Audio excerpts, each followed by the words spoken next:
Because of the implication. No, because of the implication. Why aren't you understanding this? Well. Welcome back, football fans. Fans of the game. Fans of being a leader and fans of being a quarterback. It's Blue Mafia, baby. Welcome back. I appreciate y'all listening. We're back for the second time this week. First time ever. Second show of the week. We broke it up. We're going to try this out. Obviously, the Bills played Monday night. Playing this Sunday at 1. Finally, a Sunday night game. Traditional football Sunday for Buffalo fans. We already went over that, so check that out. I got all the deets for you on the Dolphins and my thoughts heading into Sunday. I'll still give you my pregame dump by kickoff. So, I've been looking at the quarterback implications, and the first week I was 3-2. Second week, 3-2. That gives me 6-4 so far through 2 weeks. I'm picking 5 each week. I'm not picking them necessarily betting on them. I'm not looking at the odds, but I'm giving them a blind taste test each week so that you're up to speed with what's going on around the NFL. So, our 5 this week here at Blue Mafia, starting in order of operations from the beginning of the weekend to the end.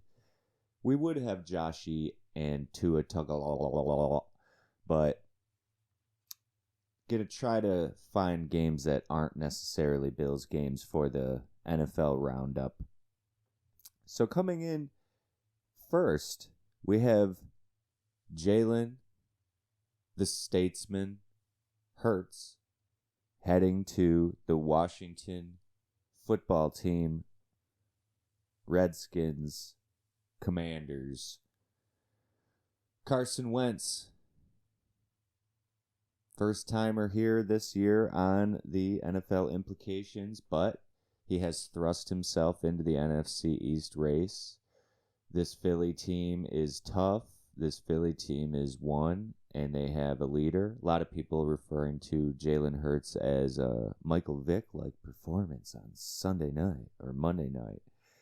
And I kind of saw a little bit more of Donovan McNabb. And not to pull the whole black quarterback card, but he looks thick like Donovan did. He moves fast, but powerful like Donovan did, and he moves quicker than you think he does like Donovan, and then he gets behind the pads like Donovan McNabb. Quick shout out. Kids out there, go look at Donovan McNabb highlights. Former Syracuse Orange quarterback, option quarterback, but McNabb did show us that a black quarterback isn't only a runner. And I think that Donovan McNabb deserves a little bit more credit for what he did for the quarterback position, and more specifically, earning respect for the African-American quarterbacks, laying the groundwork for a guy like Jalen Hurts. Jalen Hurts, outstanding leader. You've heard me talk about him, but everyone's sort of jumping on the train, and now we'll see how he continues to respond and evolve and continue to grow, which I think he should. Guy on the other side, Carson Wentz, started out in Philadelphia, has seemed to not be able to grow, evolve, become that next tier of cerebral, ahead of the sticks quarterback. But Wentz is on fire, and he has weapons everywhere. Dotson, superstar potential, lightning rod, Penn State football player, awesome player, love him. Curtis Samuel, sort of a forgotten guy, but incredible weapon, can stretch the field, can get open, possession style. And then obviously Uncle Terry McLaurin, just a old-fashioned wide receiver football player, getting out there and getting it. Another guy that doesn't necessarily look too explosive, but he's just so smooth, such a smooth route runner. So with all the weapons that Wentz has, they're going to sort of have an opportunity to be able to come back in every game. So I'll be watching that Hurts versus Wentz matchup this Sunday. Number 4, next one. This is sort of predicated on if Herbie Hancock plays for the Chargers, taking on Trevor Lawrence. And I really was starting to lean towards Trevor Lawrence being more of a Jared Goff style player, but he's seems to be creating some buzz and creating some culture and creating some unique differentiators from other teams in the way other teams sort of try to be. It seems like the Jaguars are establishing some form of an identity. And I'm going to be looking to see if Justin Herbert guts this out, because I took a blow to the chest playing basketball about a year ago, and that thing still bothers me. I never actually got it checked out, but just knowing at my 32-year-old age how that affected me. He's obviously a lot younger, larger man, but I don't know how he's going to be able to perform. That hit he took last week was pretty gruesome, and it'll be interesting to see how Justin Herbert responds to pain. Does he get mean and nasty and fight, or does he sort of become a little lamb that can't be touched? We saw a little bit of that, but it's understandable with the shot that he took. That chest is going to be sore, but if he plays, I'll be certainly having an eye on that Jags-Chargers game. We'll go through all of them, and then I'll pick them at the end. Matt Stafford. Superstar Stafford. Superstar McVay. I had to listen to them in their Cabo trip all last year. We saw the SoFi Rams win the Super Bowl in the SoFi Stadium, brought to you by SoFi.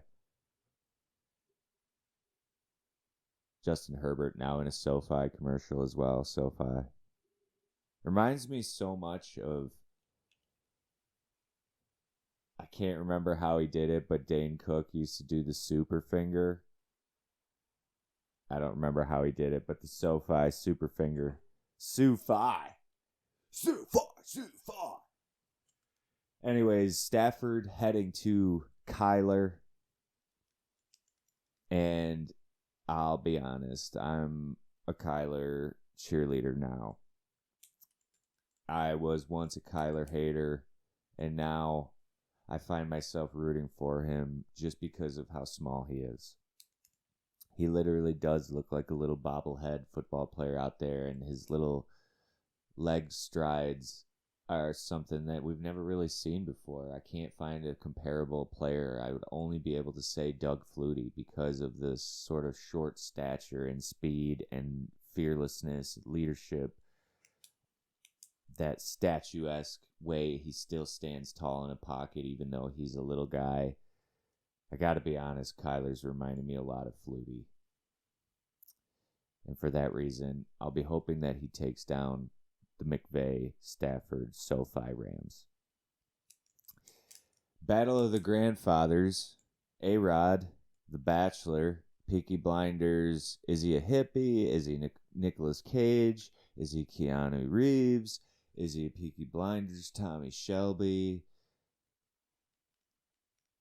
A-Rod's midlife crisis is certainly interesting, but Tom Brady's midlife crisis is more interesting. Apparently Giselle took the kids and left. Not sure what's going on there. But Brady, Rodgers, get your popcorn. This is obviously a must-watch. How do you not watch this game? Two of the greatest to ever chuck a skin. And then, lastly, a couple guys on the opposite end of the spectrum in terms of legacy, but still honorable careers. Jimmy Garoppolo, Jimmy G, going to Russell Wilson. My new nickname for Russell Wilson is Russell Wilson because he just doesn't seem to be this player that he once was anymore, unfortunately. But when a guy goes out there and throws for 340 yards, 300 yards, plays efficient, moves the sticks, I don't need to be booing that guy. So as much as I can see the cringe in Russ, kind of shitty to boo the guy, both in Seattle and in Denver. Jimmy G, though, on the other side, cool as a cucumber. You guys need me to play, I'll play. Whatever. Just coming off the bleachers from talking to the cheerleaders, didn't even give the guy a playbook. Jimmy G, one of the least respected starting winning quarterbacks of all time. He's got to be. He's got to be. So 2 guys fighting for respect there. So let's pick these mother truckers, huh? All right, Wentz, home against Hurts. Wentz on fire, but they don't have much of a run game. I think that Hurts has more run game balance and control, and that defense in Philly is tough right now. I'm going to go Eagles. Sorry. Hold on here. No. Jags, Chargers. This is going to be really, really tough because if Herbert is debilitated, how is he going to be able to really manage the game the way he likes to? That big arm. That Chargers defense, man. Superstars everywhere on the Chargers defense. I still have to go Chargers. But if Chase Daniel's out there, let's look for Trevor to lay one down. Stafford going on the road to Arizona to face off against the Cardinals. Cardinals had to come back last week. It was a really weird game, but it did prove that they can come back. And the Stafford team last week with no run game, nothing in terms of identity in the run game, were forced to really hog tie the end of their matchup last week where they almost blew a huge lead to Atlanta. It's going to be interesting.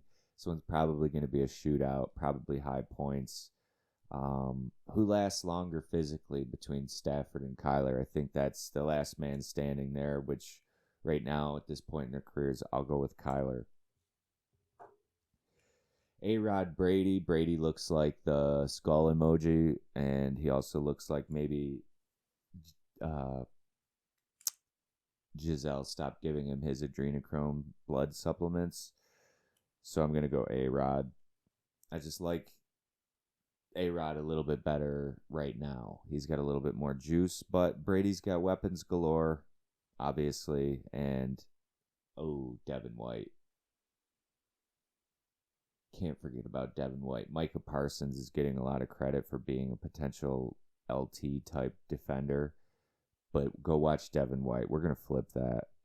It's in Tampa. Oh, that's going to be a good game. Let's go Bucks. I'm going to be rooting for Aaron, but I'm going to say Bucks. And then Jimmy at Russ. I got 49ers big because they might be going to the Super Bowl. That's it, baby. Mark them down. We're 6-4 through 2. What are you this week? Let's bet them. Me versus you. $5. I'm just kidding, but if you want to, I'll do it. I'm going to put these into FanDuel, just straight up money lines as I do each week. One of these weeks, we're going to hit a nice big one. We were 3-2 the last 2 weeks, just for fun. I don't condone betting, but it does add a little extra sugar to Sunday. So thanks for listening. I'll get this up. It's Saturday here in the Elmwood Village. I got football to watch all day tomorrow and today. College game day here. Getting ready.